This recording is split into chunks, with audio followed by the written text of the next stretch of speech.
Word today, August 3rd, Nahum 1 through 3 and John chapter 5.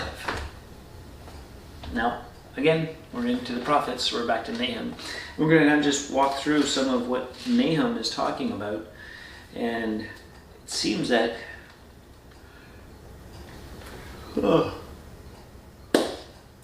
he's talking about people of Nineveh, and that the book is about Nineveh. But the book is not given to Nineveh. And so it's an interesting thing, because it's to let the people of God know, here's how he's going to deal with Nineveh.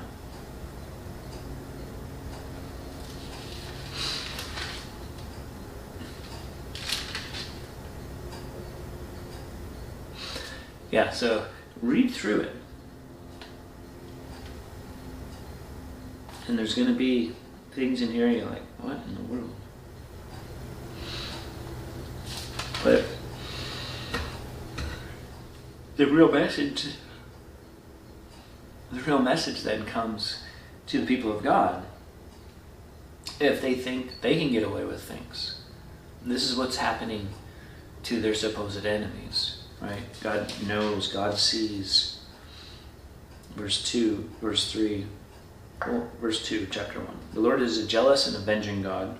He is avenging and wrathful. The Lord takes vengeance on his adversaries and keeps wrath for his enemies. The Lord is slow to anger and great in power, and the Lord will by no means clear the guilty.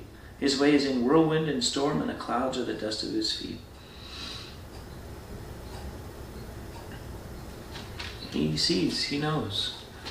Sometimes we need that reminder that he sees and that he knows. And maybe that will change some of our behaviors, right?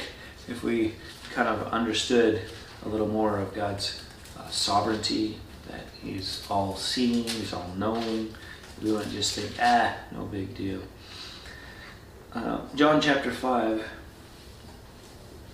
there's several different things happening here, but the one maybe just to take note of is verse 18. It says, "This is why the Jews were seeking all the more to kill him, because not only was he breaking the Sabbath, so they didn't like that, but he was even calling God his own Father, making himself equal with God."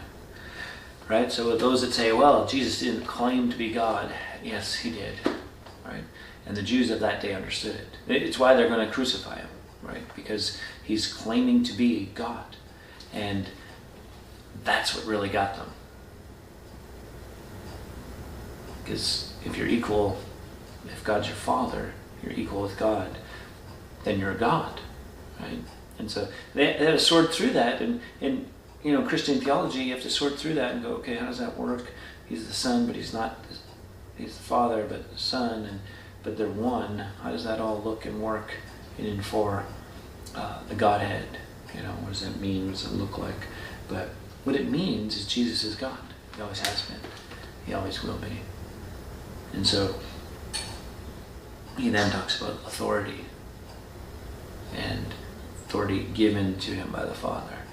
And so in the Godhead, there is jobs to do, there was assignments, there was responsibilities, and there's subordination one to another, mutually, right? And some of this, I don't know if we'll ever fully understand or grasp, and maybe in heaven there'll be a greater level of understanding. I think that's true. But for now, we know that Jesus is fully God, sent by the Father to demonstrate, to show their love in and for us. Until next time, keep growing little by little.